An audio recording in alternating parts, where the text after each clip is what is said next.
title of this module is I Decide, I Learn. It was based on Homeroom Guidance 7, Quarter 2, Module number 7.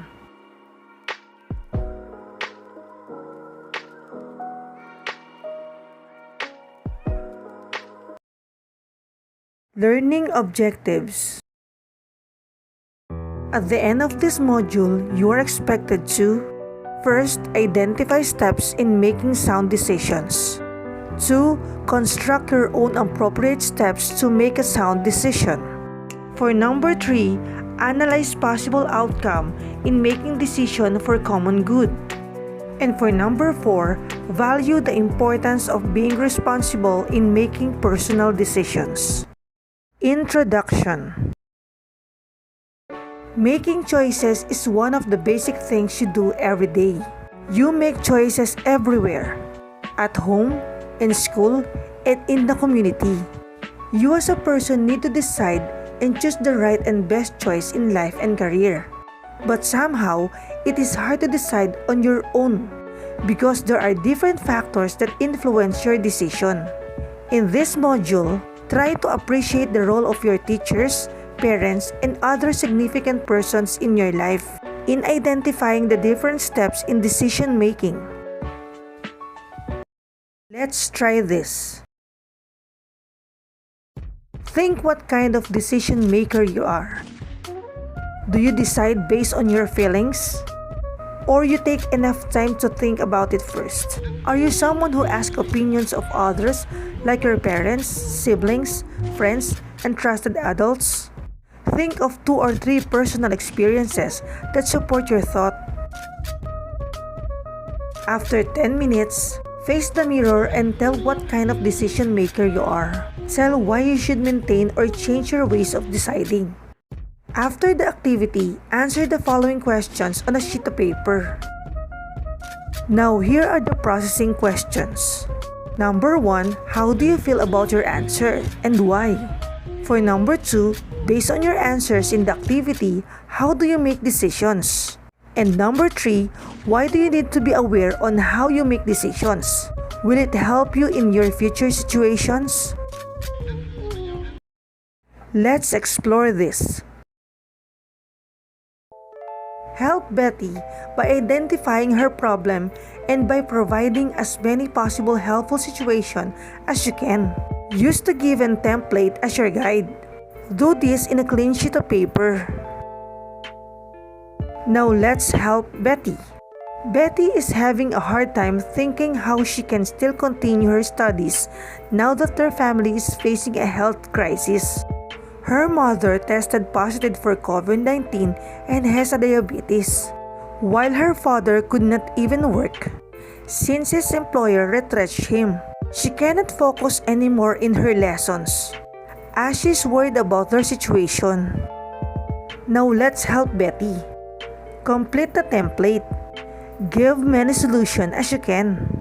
Now here are the processing questions. Number 1, how do you rank your suggested solutions and why?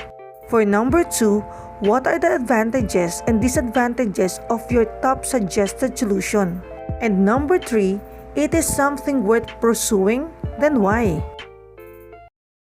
Keep in mind, every day, you use your decision-making skills on the things you are about to do or choose. Making decisions is making choices or not choosing at all. Deciding on your own may be very difficult at your age. Children like you need guidance from parents, guardians, or older siblings in making decisions.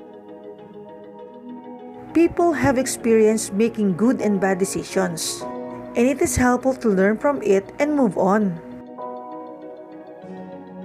There are factors that influence the decision-making process of adolescents, like peer, environment, family, knowledge and skills to decide, beliefs, culture, and many more.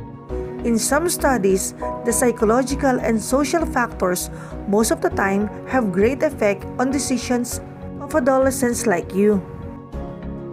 There are 5 basic steps in making a decision.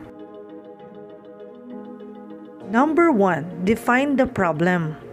First, you need to know the problem. Number 2, gathered information about the issue or problem. You have to collect all the information or data about the problem. Number 3. Know your options.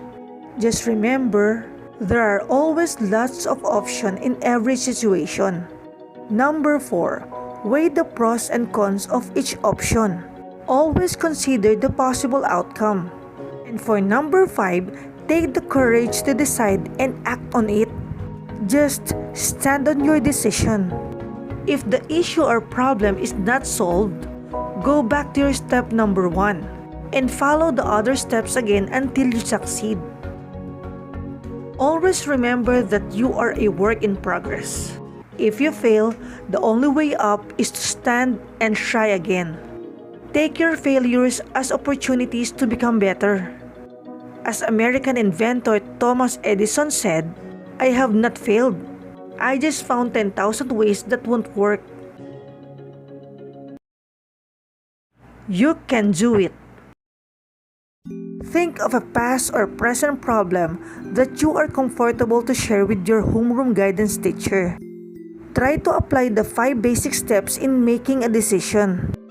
Do this on a piece of paper. What I have learned. Based on the previous activity, make a poster of the desired outcome of your decision. Show also in the poster how you would feel if you would attain it. Share your thoughts and feelings. Make a letter to yourself about your decisions in the past months. Include how you feel about it and the feelings that you would try to change to improve your decision-making skills. Do this on a sheet of paper. Just remember, good decisions come from experience. Experience comes from making bad decisions. Thanks for watching. I like to party!